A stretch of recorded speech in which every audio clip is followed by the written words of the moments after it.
UEFA. I swear you no sabi catch am for ball.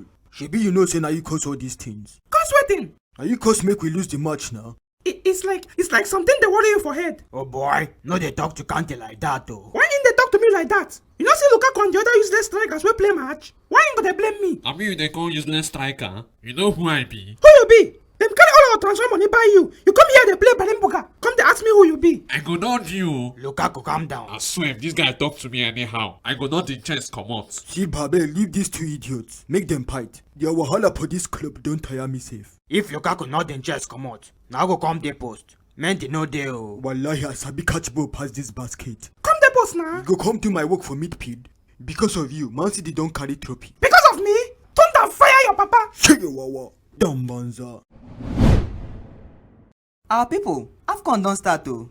I sabi say una dey flex una predicting muscle for Champions League, EPL, La Liga, Serie A and the rest. But this time, na im go take know whether you sabi African teams and their capabilities. No forget say na 1xBet be your best and most reliable betting platform wey get plenty different promos and bonuses.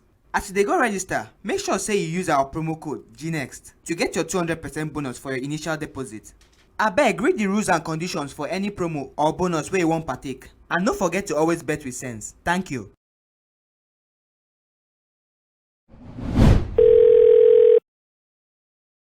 Hello? Happy this. Ole na you dey talk? You call me, they ask me whether na me the tech. I no know now. Na Fred give me your number. You never still tell me who the tech call. Sorry na Ragnik.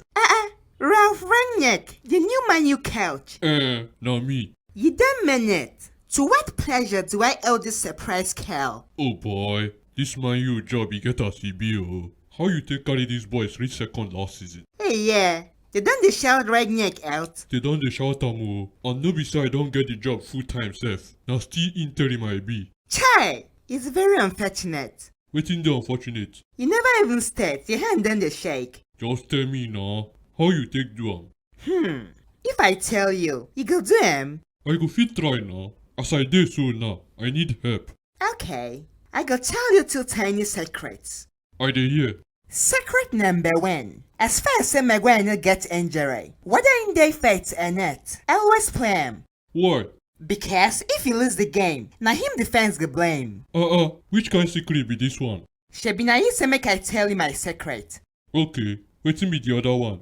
Fred na your key to success. How? I no understand. The guy talent na to dey frustrate people. He sabi frustrate opponent. Yes ne? The only problem wey I get with him na say, he dey frustrate him teammate Jane. Even defense sef, he dey frustrate them. The boy dey do wetin dem no send them. Just check social media. Na Fred out you gotta see everywhere. And if you don't know about this in talent, the boy go frustrate you Jane. The best part na say, the boy na Nigerian boy. I don't know how him take Christ better, but na Nigerian boy him be. Na Pastor Fred them dey call him before he start to play ball. I swear this guy na Olodo. How he take coach Man U for almost 3 years sef? Hello? You still there? The guy don't care tell. As you dey laugh, make you no forget to press that like button and share the video as e dey hot. As wetting the hot. I no get time for you. Wait, where you dey go? You never tell the people wey never subscribe say make them subscribe oh. If your waka finish, shebi you go come meet me for Stadio Olimpico. We go kill ourselves for there. Momo man.